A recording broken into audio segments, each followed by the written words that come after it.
श्री गुरुभ्यो नमः। हरिः ओम्।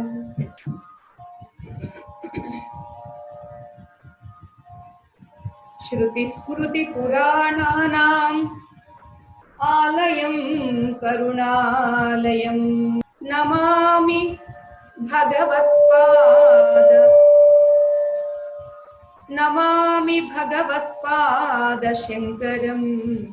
लोकशङ्करम्।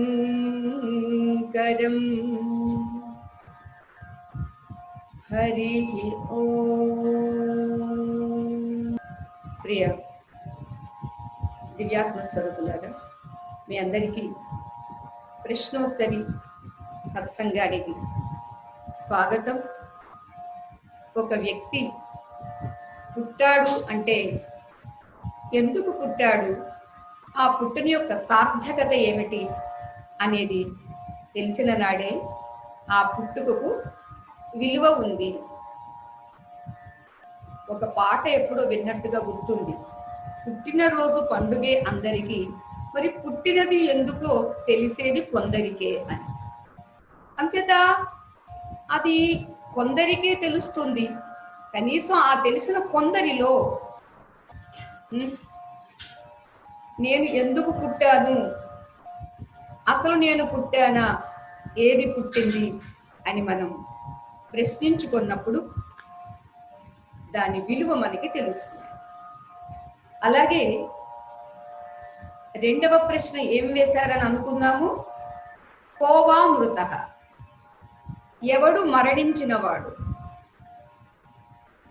అంటే ఎవడికి పునః న మృత్యు యస్య సహ మృత, ఎవడికి తిరిగి మృత్యువు లేదో వాడు మరణించినట్టు లెక్క. నిన్నటి ప్రశ్న మొన్నటి ప్రశ్న మనం ఒక్కసారి గుర్తు తెచ్చుకుంటే, పునర్జన్మ లేని వాడు పుట్టినట్టు లెక్క, తిరిగి చావు లేనటువంటి వాడు గిట్టినట్టు లెక్క. ఇది ఈ రెండు ప్రశ్నల యొక్క సమాధానం. దీనిలో ఏ ఒక్కటిలో మనం సాధించిన మనుషులుగా పుట్టినందుకు మన జన్మ సార్థకమైనట్టే. ఇది కాలేదు, ఈ రెండు ప్రశ్నల్లో ఏ ప్రశ్నకి మనకి జీవితంలో సమాధానం కుదరలేదు అంటే మానవ జన్మ నిరర్థకమైపోతుంది. అంచేత నిరర్థకం కాకుండా ఉండాలి అంటే మనం క్రమంగానైనా అంటే భక్తితోనైనా నెమ్మదిగా సంసారం మీద ఉన్నటువంటి వ్యామోహాన్ని విడిచిపెట్టి భగవంతుడి మీద మోహం పెంచుకుని, అప్పుడు ఆ భగవంతుడి యొక్క మోహంలో ఈ ప్రపంచిక మోహాలన్నీ పోయినప్పుడు శుద్ధమవుతుంది, చిత్తం శుద్ధమవుతుంది. ఎప్పుడైతే చిత్తము లేదా అంతఃకరణ శుద్ధమయ్యిందో అప్పుడు సత్యమేమిటి, యథార్థమేమిటి, వాస్తవమేమిటి అనేది మనకి విదితం. ఆ వాస్తవం తెలిసినప్పుడే మనం ఇవాళ చెప్పుకుంటున్నటువంటి వింటున్నటువంటి ఈ ప్రశ్నోత్తరి అర్థం మనకి తెలుస్తుంది. అర్థమే కాదండి, అనుభూతమవుతుంది. అందుకని మరి మనం ఏం చెయ్యాలండి అని అంటే, ప్రతి నిమిషము కూడా ఆ భగవంతుడి కోసమే గడుపుతున్నాము అనేటటువంటి స్పృహ. భగవంతుడి కోసమే అంటే నిజంగా మనం ఆలోచిస్తేనండి, భగవంతుడి కోసమే అని అంటే ఏమిటి? ఉదయం ఒక అరగంట లేదా గంట, మరి మిగిలిన సమయం అంతా భగవంతుడి గదిలోనే కూర్చుంటే ఇంకా అది కూడా అవివేకమనే చెప్పాలి. భగవంతుడు ఒక గదికే పరిమితమై ఉన్నాడా, ఒక గదిలో ఒక చిన్న విగ్రహంగానే ఉన్నాడా, లేదా ఒక చిన్న మూర్తిగానే ఉన్నాడా? మనం ఎవరిని అడిగినా, ఆఖరికి చిన్నపిల్లల్ని అడిగినా కూడా దేవుడు ఎక్కడున్నాడు అంటే అంతటా ఉన్నాడు అంటాడు. వాడు చిన్నపిల్లాడే అంత పెద్ద సమాధానం చెబితే మరి మన సమాధానం ఏమిటి? మనం కూడా అదే చెప్తామండి, అంతటా ఉన్నాడండి, అందరిలో ఉన్నాడండి. మరి అంతటా అందరిలో ఉన్నటువంటి వాడు మీరు దేవుడి గదికి తాళం వేసేసిన తర్వాత వంటగదిలోకి వస్తే వంటగదిలో లేడండి ఆయన, లేడా? వంటగదిలోనే ఉన్నాడు. స్టోర్ రూమ్లోకి వెళ్తే స్టోర్ రూమ్లోనే ఉన్నాడు. బెడ్రూమ్కి వెళ్తే బెడ్రూమ్లోనే ఉన్నాడు. మీరు ఏ ఏ రూమ్కి ఎక్కడెక్కడికి వెళ్ళండి, ఎక్కడెక్కడికి వెళ్ళినప్పటికీ కూడా అక్కడక్కడల్లా ఆయన ఉన్నాడు. ఆయన ఉంటేనే ఏ రూమ్ అయినా ఉండేదండి. ఆయన లేకుంటే ఏ రూము లేనే లేదు. అంటే ఇక్కడ మనకి ఉండాల్సింది ఏమిటంటే స్పృహ, ఉండాల్సింది ఏమిటంటే ఎరుక, ఆ జ్ఞానం. ఆ జ్ఞానము ఉన్నప్పుడు అప్పుడు దేవుడి గదిలో కాసేపే ఉంటారు, అప్పుడు వంటగదిలో 3 గంటల సేపు ఉంటారు. భోజనం చేసేటప్పుడు అరగంటో గంటో తింటాం, పడుకున్నప్పుడు మధ్యాహ్నం 1 గంట, రాత్రి 6 గంటలు, ఇలా ఇన్ని గంటలు పడుకున్నప్పుడు కూడా మనకి ఏమి స్పృహ ఉండాలి? ఓ, నిద్రలోనే ఉన్నది దేవుడే, మెలకువలో ఉన్నది దేవుడే, కలలో ఉన్నది కూడా దేవుడే. అంచేత అంతటా ఉన్నవాడు అతడే అనేటటువంటి ఒక నిశ్చయం మనకి ఎప్పుడైతే కలిగిందో, తస్మాత్ సర్వేషు కాలేషు మామనుస్మర యుజ్యచ అని శ్రీకృష్ణ పరమాత్మ గీతలో చెప్పింది మనకి అర్థమవుతుంది. ఆయన అన్ని కాలముల యందు, అన్ని అవస్థల యందు మనల్ని స్మరించమన్నాడు. అసలు ఇది సాధ్యమా? స్వామికి తిండి తిప్పలేవా? ఏమీ లేకుండా నీతోటే కూర్చోవడం ఎలా సాధ్యమవుతుంది అని మనకి ప్రశ్న కలుగుతుందండి. అసలు నీతోటే అంటే స్వామి అంత మూర్తి వరకే ఉన్నాడా? తిరుమల వెళ్తారండి, ఎన్ని రోజులు ఉంటారండి? మీరు ఎన్నో రోజులు ఉంటామని అక్కడ ఉండనివ్వరండి, రూమ్స్ ఖాళీ ఉండవు, దర్శనానికి మీకు సమయం ఉండదు. అంతేది ఇప్పుడు అక్కడ కూడా నియమం పెట్టేశారండి, సంవత్సరానికి ఒక్కసారి రావాలి అని. అంతేత ఒకవేళ ఎంత నియమం పెట్టినా మన చేతిలో డబ్బులు ఉన్నాయి కాబట్టి మనం ఏదో చేసేస్తున్నాం అనుకోండి, ఇదంతా నిజంగా మనకి ఎంత అపోహ, ఒక క్లారిటీ లేదండి. క్లారిటీ లేకే దేవుడు అంటే ఓ గంట సేపు కూర్చున్నాం, అమ్మయ్య దేవుడి పూజ అయిపోయింది. ఈరోజు శ్రీ రాధాష్టమి, రాధాష్టమి కాబట్టి ఉదయం ఒక 3 గంటలు కూర్చున్నాం, ఇప్పుడు సాయంత్రం ఒక 2 గంటలు కూర్చుంటాం. హాయిగా ఆ ప్రేమమయిని సంకీర్తన చేస్తూ భక్తితో అర్చన చేస్తూ స్వీట్స్ నివేదన చేసి ఆ తర్వాత నివేదించడమన్నీ ప్రసాదంగా మనం తీసేసుకుంటాం. భక్తి అయిపోయినట్టేనా? కాదు కాదు. ఈ చేసినటువంటి భక్తి యొక్క శక్తి నీకు నిరంతరము నిన్ను విడవకుండగా నిన్ను పట్టి ఉంటుంది. మనం చాలాసార్లు అనుకుంటున్నాం కదా, ఉదయం టిఫిన్ చేస్తే మధ్యాహ్నం వరకు ఉంటుంది ఆ టిఫిన్ యొక్క బలం, మధ్యాహ్నం భోజనం చేస్తే మళ్ళా రాత్రి భోజనం చేసేంత వరకు ఉంటుంది దాని బలం. ఓకే, అలాగే రాత్రి చేస్తే మళ్ళా మనకి మర్నాటి వరకు ఉంటుంది. ఇక్కడ మీరు 5 నిమిషాలు ధ్యానం చెయ్యండి, లేదా అరగంట సేపు పూజ చెయ్యండి. ఈ పూజా ప్రభావం, 5 నిమిషాల ధ్యాన ప్రభావం మరి మన మనస్సుకు ఉండద్దండి? ఉంటుంది, ఉంది అనేది మనం గుర్తించాలి. ఇప్పుడు టిఫిన్ చేసిన తర్వాత మనకు ఒక నిశ్చింత ఏమిటి? మధ్యాహ్నం మళ్ళీ 1 గంట వరకు తిండి గురించి వెతుక్కోనక్కర్లేదండి అని మనం అనుకుంటున్నాం. నిజమే, అది కరెక్టే. అలానే ఉదయం మనం చేసినటువంటి లేవగానే కూర్చుని చేసినటువంటిది ఆచార్య స్వామి వారు చెప్తారు కదా, ప్రాతస్మరామి హృది సంస్ఫురదాత్మతత్వం. ఎప్పుడో స్నానం చేసి ఏదో చేసి కాదండి, దేవుడమ్మ గారు కూడా అదే చెప్పేవారు. మెలకువ రాగానే కూర్చో. ఏమిటి నిద్ర పోయిందేమిటి? మెలకువ వచ్చింది ఎవరికి? నిద్రలో జరిగిందేమిటి? మెలకువలో జరుగుతున్నదేమిటి? అంచేత కాసేపు కూర్చుని ఆలోచన చేయి. ఆ ఆలోచనలో మనస్సు అంతవరకు ప్రశాంతంగా ఉంటుంది కాబట్టి, ఒకటి బ్రాహ్మీ ముహూర్తం, మనకి వాతావరణం సహకరిస్తుందండి ఆ సమయంలో. రెండవది ఇంట్లో ఎవరు లేవరు కాబట్టి అప్పుడు ఇంట్లో కూడా వాతావరణం ప్రశాంతంగా ఉంటుంది. ఆ సమయంలో ఆచార్య స్వామి వారు ఏం చెబుతున్నారంటే, ప్రాతః స్మరామి, లేచిన వెంటనే నేను స్మరిస్తూ ఉన్నాను. ఎవరిని? హృది సంస్ఫురదాత్మక, హృదయంలో స్ఫురించేటటువంటి ఆత్మతత్వం. స్ఫురణ, స్మరణ.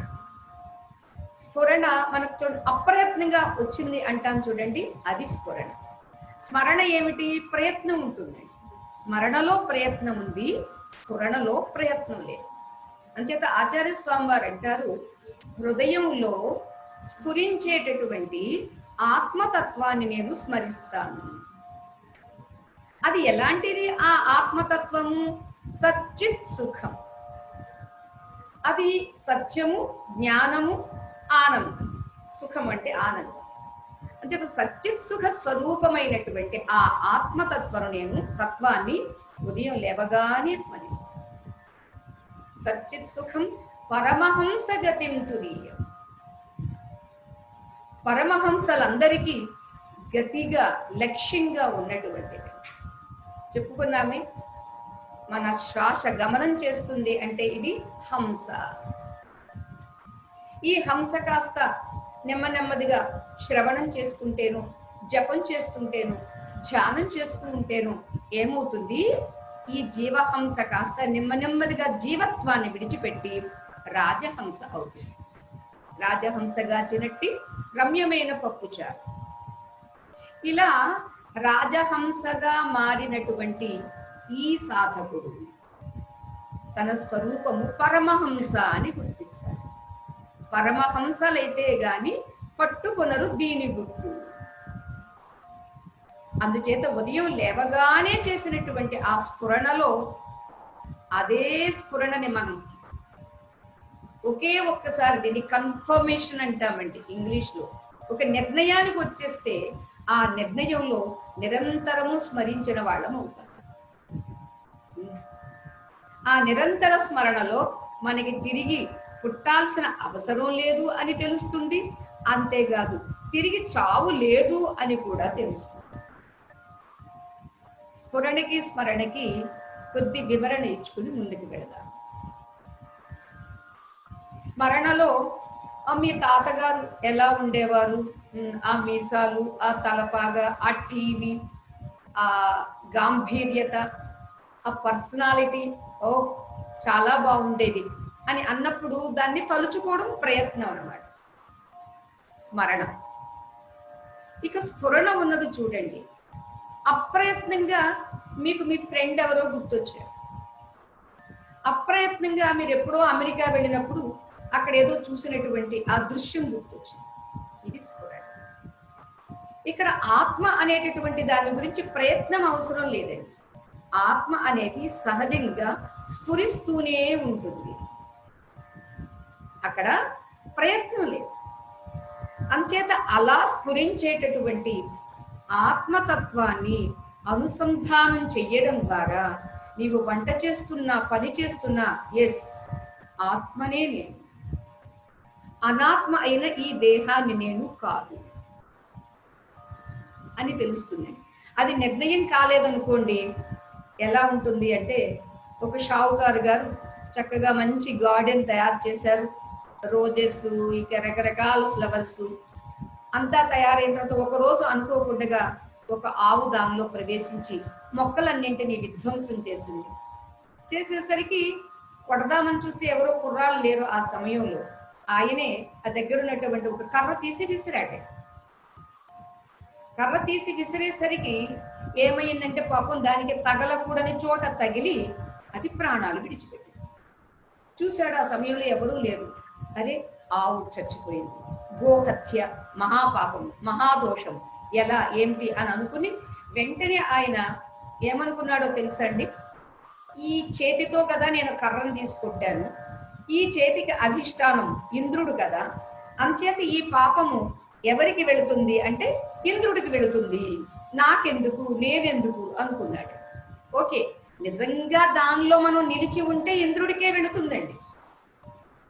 ఇది నిశ్చయమా కాదా, దృఢమా కాదా అనేది మనకి తర్వాత తెలుస్తుంది.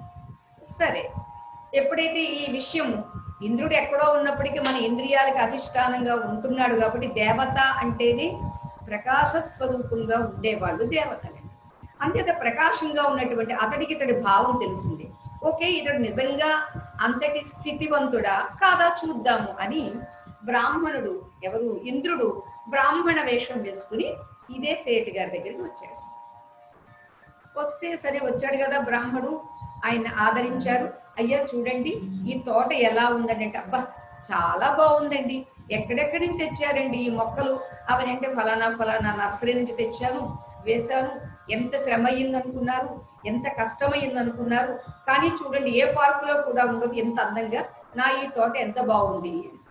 నిజంగానండి మీరు చేసిన కృషి, మీ యొక్క సంకల్పం ఎంత బాగుంది ఎంత బాగుంది అని దేవేంద్రుడు బ్రాహ్మణ వేషంలో వచ్చినటువంటి వాడు మెచ్చుకుంటున్నాడు.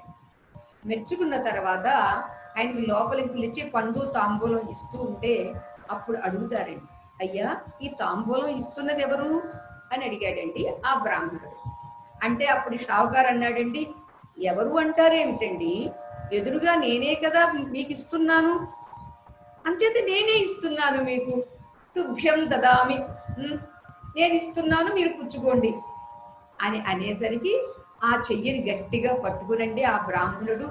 మరి ఈ చెయ్యి కాదా ఆవును చంపింది, తాంబూలం ఇచ్చింది నువ్వు, తోటను పెంచింది నీవు, కానీ ఆవును చంపింది ఇంద్రియ ఏది చేతికి అధిష్టానమైనటువంటి ఇంద్రుడిదా ఆ దోషము అని అడిగాడు. అప్పుడు గుర్తించాడు. మరి మనం కూడా ఆ షావుకారులాగా పొరపాట్లు జరిగినప్పుడు ఆయా దేవతల మీదకి నెట్టేసేది, ఒక మంచి జరిగినప్పుడు ఒక విజయం సాధించినప్పుడు మన నెత్తి మీద పెట్టుకునేది అంటే కుదరదు. పెట్టుకుంటే రెండూ పెట్టుకోవాలండి, లేకపోతే రెండింటిని మనము కాదనుకో. నాహం కర్త అంటే నాహం భోక్త, నేను కర్తను కాదు, నేను చెయ్యలేదు అంటే దాని పాపము నాకు లేదు, దాని పుణ్యము నాకు లేదు. అర్థమైందమ్మా? లేదు గోహత్య నేను చెయ్యలేదు, కానీ తాంబూలం నేనే ఇచ్చాను, దక్షిణ నేనే ఇచ్చాను, ఈ పుణ్యం నాకు కావాలి ఆ పాపం నాకు వద్దు అంటే ఎలా కుదురుతుంది? నాకు పాపం వద్దు పుణ్యం కావాలి అంటే కుదరదు. రెండింటినీ స్వీకరిస్తే స్వీకరించు, తప్పదు. సుఖము దుఃఖము తప్పదు. అబ్బో వద్దండి నాకు ఈ రెండింటి గడి వద్దండి అంటావా, నీవు పుణ్యము చేయలేదు పాపము చేయలేదు, అంచేత సుఖము లేదు నీకు, దుఃఖము లేదు, నీవు కర్తవి కాదు భోక్తవి కాదు. ఇది మనం ఇక్కడ తెలుసుకోవాలి. ఆ నిశ్చింత మనకి ఎప్పుడైతే వచ్చిందో అప్పుడు మనకి పునర్జన్మ లేదు అని తెలుస్తుంది. అప్పుడు మనం పుట్టినట్టు లెక్క. అంతేకాదు ఆ స్థితి ఆ దృష్టి వచ్చినప్పుడు ఇక నాకు మృత్యువు లేదు. కరోనా వచ్చినప్పుడు నన్నేమీ చెయ్యలేదు, అంతా ఎందుకంటే యమధర్మరాజు వచ్చినా నన్నేమీ చేయలేడు. మృత్యుంజయుడు ఉన్నాడు నావాడు. అలా ఆ నిశ్చింతలో ఏమవుతుంది, మనం ఇక తిరిగి మరణం లేదు కాబట్టి మనం దేని క్రింద లెక్క, మరణించిన వాని క్రింద లెక్క. అదేంటండి బ్రతికుండగా మరణించిన వాడి కింద లెక్క ఏమిటండి అని అంటే, ఆత్మ నిష్ఠలో ఆత్మ జ్ఞానంలో పరిమితమైనటువంటి 5 అడుగుల 6 అడుగుల ఈ స్త్రీ దేహము పురుష దేహము బ్రాహ్మణ క్షత్రియ వైశ్య శూద్రాది దేహము అవి నేను అని అనుకోవడం పోతుంది. ఇక్కడ చచ్చిపోవడం అంటే అహంకారం చావడం అండి. శ్రీకృష్ణదేవరాయల యొక్క సభలో ఆయన ఒక ప్రశ్న వేశారు, ఏమయ్యా మోక్షానికి ఎవరైనా పోతారా?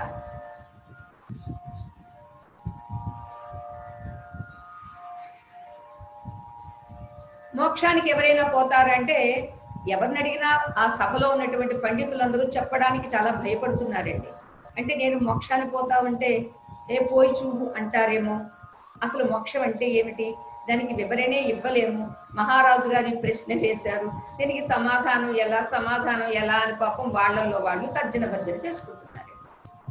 ఇక చివరికి రామకృష్ణని అడిగారండి, మన తెనాలి రామలింగడిని అడిగారు. అడిగితే ఆయన అన్నాడు, నేను పోతే పోతానండి అన్నాడు. అందరికీ అర్థం కాలేదు, నేను పోతే పోతానండి అంటే కోపం కూడా వచ్చిందండి. అంటే మనం ఎవ్వరూ పోలేక మనం ఎవ్వరూ సమాధానం చెప్పలేక నోరు మూసుకు కూర్చుంటే ఈయన పోతాడా, ఈయన ఎలా పోతాడు అని అందరూ ఒకసారి లేచి దుయ్యబట్టి అడిగారు, ఏంటి నువ్వు ఎలా పోతావు మోక్షానికి అని అడిగితే, అయ్యా నా మాటల్లో అర్థం గ్రహించండి. ఏమిటా అర్థము? నేను అనే అహం పోతే నేను మోక్షానికి పోతాను. ఇప్పుడు మనకి ఆ నేను ఎప్పుడు పోతుందంటే నిద్రలో పోతుంది కాబట్టి అబ్బా బ్రహ్మానందాన్ని అనుభవిస్తుంది. మెలకు వచ్చేసరికి అది మరలా ఒక పిశాచిలాగా పట్టేసుకుంటుంది కాబట్టి మరలా ఇది అయిపోతున్నాం. ఇది అయిపోయినప్పుడే కదండి. ఇప్పుడు మనకి కోపం ఎప్పుడు వస్తుంది? ఇది అయినప్పుడే మనకి కోపం వస్తుందండి. నిద్రలో కోపం లేదు, తాపం లేదు, పాపం లేదు. మెలకువలోకి వచ్చినప్పుడు అనంతంగా అంతటా నిండి ఉన్నటువంటి ఆ అనుభవాన్ని, ఆనంద అనుభవాన్ని విడిచిపెట్టి పరిమితమైనటువంటి ఈ దేహం మీదకి వాలి, ఏదో బేతాళ కథలో పిశాచము కథ చెప్తున్నంత వరకు ఉంటుంది ఆ బేతాళుడు, మళ్ళా కథకి సమాధానం చెప్పిన వెంటనే మళ్ళీ చెట్టు మీదకి ఎగిరిపోతాడు. అలా మన ఈ శరీరం అనేటటువంటి చెట్టు మీదకి అహం అనేటటువంటి ఆ బేతాళుడు వచ్చేస్తున్నాడు. మరి అలా బేతాళుడికి సమాధానం చెప్పింది, తిరిగి మరలా మోక్షాన్ని ఇచ్చింది కూడా ఎవరండి? విక్రమాదిత్యుడు. అతడి యొక్క వివేకము, విక్రమము ఆదిత్యుడిలాగా ప్రకాశిస్తూ ఉంటుంది. అలాగే మన దగ్గర కూడా ఆ వివేకం అనేటటువంటి ఆదిత్యుడు ఉంటే తిరిగి జననము లేదు, తిరిగి మరణము లేదు. జనన మరణ రహితమైనటువంటి ఆ స్థితిని మనము పొందవచ్చు. ఇది మనం ఇక్కడితో ముగిద్దాము. ఎందుకంటే పాపం 3 రోజుల నుంచి ఇదే విషయాన్ని మనం చర్చించుకుంటున్నాము. ఎందుకంటే ఈ చర్చలో మనకి మరణం ఉందా, మరలా తిరిగి జననం ఉందా, పునర్జన్మ ఉందా అనేది క్లారిటీ వస్తుంది అని, మీ నిమిత్తంగా నాకు ఒక క్లారిటీ రావాలి అనేటటువంటి స్వార్థంతో ఈ విషయాన్ని మనం ఇంతగా వివరించుకున్నాము. మరలా తిరిగి దీన్ని మనం మననం చేసుకుంటే కూడా దృఢపడుతుంది తప్పనిసరిగా. ఇక దాని తరువాత ప్రశ్న ఏమిటి అంటే, మూకోస్తి కోవా, మూగవాడు అంటే ఎవరు? మూగవాడు అంటే ఏముందండి, మాట్లాడలేనివాడు మూగవాడు, అది మనందరికీ తెలిసిందేనండి. ఆచార్య స్వామి వారు వేసేటటువంటి ప్రశ్న సామాన్యమైనటువంటి అర్థాన్ని ఇచ్చేటటువంటి ప్రశ్న కాదు అనేది మనకి ఇంతవరకు గడిచినటువంటి ప్రశ్నల్లో మనకి తెలుస్తూనే ఉంది. అంచేత మూగవాడు ఎవరు అనే ప్రశ్నకు, అలాగే రెండవ ప్రశ్న బధిరశ్చ కోవా, బధిరుడు అంటే చెవిటివాడు, చెవిటివాడు ఎవరు, మూగవాడు ఎవరు? మనం ఏం చెప్తామండి, మాట్లాడలేనివాడు మూగవాడు, వినలేనివాడు చెవిటివాడు, ఏముంది పెద్ద దీనిలో అని మనం సమాధానం చెప్పినా అది సమాధానం కాదు సుమా. ఇక్కడ ఆచార్య స్వామి వారు ఏం చెప్తున్నారు అంటే, వక్తుం న యుక్తం సమయే సమర్థః. ఒక మంచి మాట చెప్పడానికి కానీ, ఏ సమయంలో ఏ విషయం చెబితే మంచిదో అది చెప్పలేని వాడు మూగవాడు. అర్థమైంది? ఎప్పుడు ఏ సమయంలో ఏ మంచి విషయం చెప్పాలో అప్పుడు చెప్పాల్సినప్పుడు చెప్పకపోతే, చెప్పలేకపోతే అతడు మూగవాడు. ఓకే. ఇక బధిరుడు ఎవరండి అంటే, తథ్యం సుపథ్యం న శృణోతి వాచ్యం. తథ్యం అంటే యథార్థాన్ని, వాస్తవాన్ని, అలానే సుపథ్యం మంచి మాట. ఒకటి యథార్థం అయి ఉండాలి, అది మంచి మాట అయి ఉండాలి. అది యథార్థమే అయినా కష్టం కలిగేటటువంటి మాట అయితే అది నీకు సుపథ్యం కాదు. అంతేది ఈ రెండింటిని ఎవడు వినడో, ఒక సత్యం గురించి చెబుతుంటే వినడో, ఒక మంచి మాట చెబుతుంటే వినడో, ఆ వినని వాడు చెవిటివాడు అని చెప్పారు. మరి ఇక్కడక మన పాత్ర, మన నిజ జీవితంలో జరుగుతున్నది ఏమిటి అని మనం ఆలోచన చేస్తేనండి, ఒక్కొక్కసారి చెప్పాల్సినటువంటి మంచి విషయం, అది పిల్లలు కావచ్చు, మీ ఇంట్లో భర్త కావచ్చు, భార్య కావచ్చు, ఇక బిడ్డలు కావచ్చు, లేదా స్నేహితులు కావచ్చు, ఒక్కొక్క విషమ పరిస్థితిలో ఒక మంచి విషయాన్ని చెప్పి వాళ్ళని ఓదార్చగలగడం అనేటటువంటిది ఉన్ననాడు వాడు నోరున్నవాడు, మాట్లాడగలిగే చాకచక్యము నేర్పు ఉన్నటువంటి వాడు. అసలు ఆలోచిస్తేనండి 84 లక్షల జీవరాశి జాతిలో కేవలం ఒక్క మనిషికి మాత్రమే వైఖరి వాక్కు, అంటే మనస్సులో ఉన్నటువంటి ఆ ఫీలింగ్స్, ఆ అనుభూతులు, ఆనందం కలిగింది, ప్రేమ కలిగింది, దుఃఖం కలిగింది, కష్టం కలిగింది, వీటన్నింటినీ మన మాటల ద్వారా అభివ్యక్తం చేయగలమండి. కేవలం మనిషికి మాత్రమే ఈ ఛాన్స్ ఉంది. మరి మనిషికి మాత్రమే ఉన్నటువంటి ఈ ఛాన్స్, ఈ అవకాశాన్ని అతడు మరి వినియోగించుకుంటున్నాడా?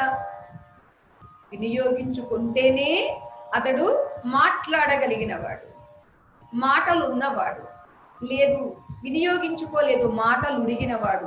ఉడిగినవాడు కూడా కాదండి, మూగవాడు. మాటలు ఉడగడం అంటే ఇప్పుడు దేవుడమ్మ గారు ఇలాంటి వాళ్ళు మాట్లాడేది ఏమీ లేదు, పోట్లాడేది అంతకన్నా ఏమీ లేదు, సాక్షిగా చూడడమే అని ఎవరైతే ఉంటారో వాళ్ళు మాటలు ఉడిగిన వాళ్ళు. మాట్లాడాల్సిన అవసరం లేదండి, మాట్లాడేది ఏమీ లేదండి. ఎందుకని ఇది మాటల కన్నా అతీతమైనటువంటి. అందుచేత మాటలు ఉడగడం కాదు, ఇక్కడ మాట్లాడాల్సినటువంటి మంచి మాట మాట్లాడకపోతే వాడు మూగవాడి క్రింద లెక్క. అంచేత మనకి తెలిసిన మంచి విషయం అది ఎవరైనా కావచ్చు. ఇప్పుడు పిల్లవాడు ఉన్నాడు అనుకోండి, ఎగ్జామ్స్ టైంలో టీవీ దగ్గర కూర్చుంటానంటాడు, కాసేపు చూస్తే పర్వాలేదులే అని ఇంకా పావు గంట అరగంట చూస్తున్నాడు. నాన్న, నువ్వు టీవీ చూస్తే నీకు ఎగ్జామ్స్లో ఇదే రాయగలవు, కానీ నువ్వు చదువుకున్నది రాయలేవు. అంచేత నీకు లేదు, ఇక్కడ కాదు, నీకు టీవీ కట్టేస్తాను, నేను కూడా చూడను, నీకోసం కూడా నేను టీవీ ఆఫ్ చేస్తాను. అంచేత నువ్వు కూర్చొని చదువు, నీకు నిద్ర వస్తుందంటావా, నేను టీవీ పెట్టిస్తా, నీతో పాటు నేను కూడా కూర్చుంటా అని తల్లి కూర్చున్నదనుకోండి, అదిగో ఆమె మూగది కాదు. అలాగే భర్త విషయంలో కూడా, అరే మనకి దానిలో దేనిలో నష్టం వచ్చింది కాబట్టి ఇదిగో నేను ఫలానా స్నేహితుడిని మోసం చెయ్యాలనుకుంటున్నాను అని విషయం చెప్పినప్పుడు ఆ ఇల్లాలు ఏం చెయ్యాలండి? అరే, ఇవాళ మీ స్నేహితుడిని మీరు మోసం చేస్తే రేపో ఎల్లుండో మరో స్నేహితుడు మిమ్మల్ని మోసం చేస్తాడు. మనం మోసం చేసి మోసగింపబడడం ఎందుకు? వద్దు వద్దు, మనం ఖర్చు తగ్గించుకుందాం. నేనున్నాను కదా, ఉన్న దానిలో మనమే సర్దుకుని పోదాం. పిల్లల ఖర్చులు కూడా నేను ఇంకా ఇంకా తగ్గిస్తా. తిండిలో, విహారంలో, వ్యవహారంలో అన్నీ నేను దీన్ని సర్దుబాటు చేసుకుంటాను, నాది పూచి అని చెప్పగలిగిన స్త్రీ ఉందనుకోండి, ఆ చెప్పినటువంటి విధానాన్ని బట్టి పురుషుడు కూడా వింటాడు. అప్పుడు ఆమె నేర్పరి. ఆ గీతలో కూడా శ్రీకృష్ణ పరమాత్మ అంటారు, కీర్తి స్త్రీ వాక్చ నారీణాం స్మృతిర్మేధా ధృతి క్షమ అని. ఆడవాళ్లలో 7 గుణాలు అధికంగా ఉన్నాడట పరమాత్మ. ఏమిటా 7 గుణాలు? కీర్తి. ఒక పురుషుడు ఏ పని చేసినా ఆ కీర్తి కన్న తల్లి కన్నా వెళుతుందండి, కట్టుకున్న ఇల్లాల కన్నా వెళుతుంది. అవునా కదా? కౌసల్యా సుప్రజారామ అన్నారు.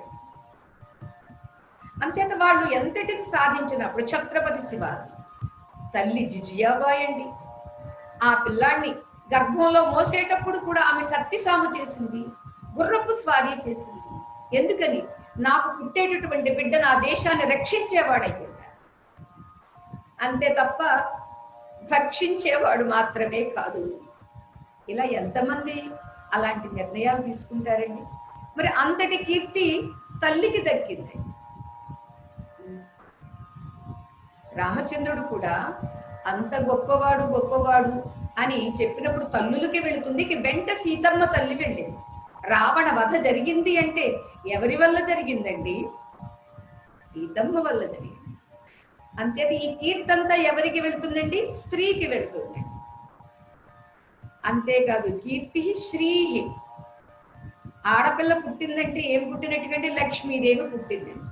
కొన్ని దేశాల్లో ఇప్పటికీ కూడా ఆడపిల్ల పుడితే అనర్థమని చంపేసేటటువంటి ప్రవృత్తి కలిగినటువంటి వాళ్ళు కూడా ఉన్నారండి. ఎంత టెక్నాలజీ డెవలప్ అయినటువంటి ఈ రోజుల్లో. అంచేత వాస్తవానికి మన భారతీయత లేకపోతే మన సంస్కృతి చెప్పేది ఏమిటంటే ఆడపిల్ల అంటే ఐశ్వర్యము, ఆడపిల్ల అంటే లక్ష్మి. అంచేత శ్రీహి ఐశ్వర్యం. ఇక వాక్చాతుర్యం ఎవరికి ఉంటుందంటే స్త్రీకే ఉంటుంది. మనుషులందరికీ వాక్కు ఉంటే వాక్ చాతుర్యం ఎవరికి ఉంటుందంటే స్త్రీలకు ఉంటుంది అన్నారు. ఆ వాక్ చాతుర్యంతో ఏడ్చేటటువంటి పిల్లల్ని ఊరడించడం, వాళ్ళని లాలించడం, పాలించడం, అడ్డదారులు తొక్కేటటువంటి భర్తలకి సరైన దారిలో మళ్లించడం. మీరు మహాభారతం చూసి ఉంటే ద్రౌపదీదేవి ఒకరికి ఇద్దరికేనండి 5గురికి తానే దిశానిర్దేశి అయ్యింది. అది చాకచక్యం అంటే. అంచేత ఈ వైఖరి వాక్కు ఉన్నందుకు దాన్ని ఆయా సందర్భాలలో వినియోగించుకోకపోతే మూగవాడి కింద లెక్క. వినియోగించుకున్నాడు అనుకోండి, ఓ వాక్కు ఉన్నందుకు వినియోగించుకున్నాడు. వాక్చ నారీణం స్మృతిర్మేధా ధృతిక్షమ.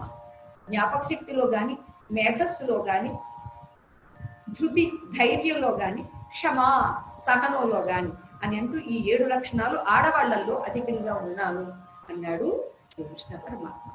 అందుచేత ఇక్కడ చెప్పాలి అంటే ప్రధానంగా స్త్రీ పాత్ర ప్రతి ఇంటిలో కూడా చాలా ప్రధానమైనటువంటి కీలకాన్ని పోషిస్తుంది. అంచేత అటు భర్త పట్ల, పిల్లల పట్ల, అత్తమామల పట్ల, తోడికోడళ్ల పట్ల, మరదుల పట్ల, ఇంతమంది పట్ల ఆమె నిర్వహించగలుగుతుంది అంటే ఇంత సామర్థ్యం భగవంతుడు పెట్టాడు కాబట్టి. అయితే ఇవాళ ఆ సమస్య ఏమీ లేదులేండి, ఎందుకంటే ఎవరికి వారే యమునా తీరే. పెళ్లి కాకముందే సెపరేట్ అయిపోతున్నారు, సెపరేట్ అయితేనే పెళ్లి చేస్తామంటున్నారు. ఇది కాదండి, మళ్ళీ ఇప్పుడిప్పుడే మన సంస్కృతి బయటపడుతుంది. కలిసి ఉంటేనే కలదు సుఖం అనేటటువంటి ఆ కంబైన్డ్ ఫ్యామిలీస్ లో ఉండేటటువంటి కంఫర్ట్స్ ఏమిటి, ఆ సౌకర్యాలు ఏమిటి అనేది ఇప్పుడిప్పుడే గుర్తిస్తుంది. అంతే ఇక్కడ మనకి ఆచార్య స్వామి వారు చెప్పినట్టుగా ఎవడు మూగవాడు అని అంటే సరి అయిన సందర్భంలో ఒక మంచి మాటను మాట్లాడగలిగి కూడా మాట్లాడకపోతే, మాట్లాడలేకపోతే వాడు మూగవాడు అన్నారు. ఇక రెండవది బధిరుడు ఎవరు అని అంటే ఇక్కడ కొన్ని సందర్భాల్లో యథార్థాన్ని చెప్పాలి, మరికొన్ని సందర్భాల్లో ఆ యథార్థం కూడా అది ప్రియమైతేనే, ఇష్టం కలిగించేదైతేనే, అక్కడ బాధ కలిగి కష్టం కలిగించేటటువంటి యథార్థం కూడా చెప్పకూడదు. అదే మనకి వేదమాత చెప్పిందండి, సత్యం బ్రూయాత్ ప్రియం బ్రూయాత్ న బ్రూయాత్ సత్యమప్రియం ప్రియం చ నానృతం బ్రూయాత్ ఏష ధర్మ సనాతనః. మన సనాతన ధర్మం ఏం చెప్తుంది అంటే సత్యమే చెప్పు. మళ్ళీ వెంటనే చెప్పిందండి, సత్యం చెప్పమన్నారు కదా అని ఇదిగో మీ బాబాయ్ గారు పోయారట, అరే సత్యమే కావచ్చు, నీవు ఏం చెయ్యాలి, అది అప్రియం, కష్టం కలుగుతుంది, అది నీవు అంత హడావిడిగా చెప్పడం ఎందుకు, అప్పుడే చెప్పడం ఎందుకు, అది నీవే చెప్పడం ఎందుకు, అది మరో కాసేపట్లో ఎలాగోలా తెలుస్తుంది. అంచేత అది నీ నోటి నుండి వద్దు, ప్రియం బ్రూయాత్, నీ నోటి వెంట ప్రియవాక్యం కాదు. అంచేత ఈ ప్రియాన్ని చెప్పినప్పుడు సరే ప్రియంగా మాట్లాడమన్నారు కాబట్టి అబద్ధం నేను ప్రియంగా చెబుతానండి అంటే ఆహా, నా బ్రూయాత్ సత్యమప్రియం, అప్రియమైనటువంటి సత్యము చెప్పవద్దు, సత్యాన్నే చెబుతానని అబద్ధము ఆడవద్దు, ఇది సనాతనము అన్నారు.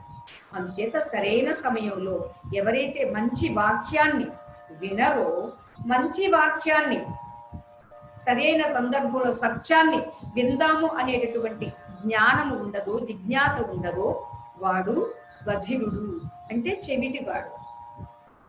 నిజంగా ఇప్పుడు మనం ఈ సత్సంగం చేస్తున్న సమయంలో ఎందుకులేండి ఇది వినడం ఎందుకండి, అని చెప్పి ఆ టైంలోనే ఏవో సినిమా పాటలో లేకపోతే ఏదో సీరియల్లో చూద్దాం కూడా అనిపిస్తుంది.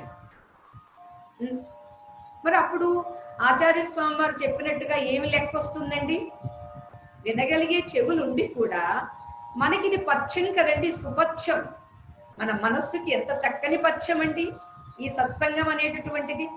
అంచేత ఈ సుపథ్యం మానేసి అక్కడ ఏదో టీవీ సీరియల్ వస్తుంది, లేకపోతే ఎవరో ఫ్రెండ్స్ వచ్చారు వాళ్ళతో మాట్లాడతానండి అని అన్నప్పుడు ఏమవుతుంది? మనం చెవిటి వాళ్ళ కింద లెక్క వస్తాము. అంచేత ఆ లెక్క ఈ లెక్క కాకుండా ఆచార్య స్వామి వారు చెప్పినట్టుగా సచ్చిదానంద స్వరూపంగా ఉండడానికి ప్రయత్నం చేద్దాము. జయరాజ్.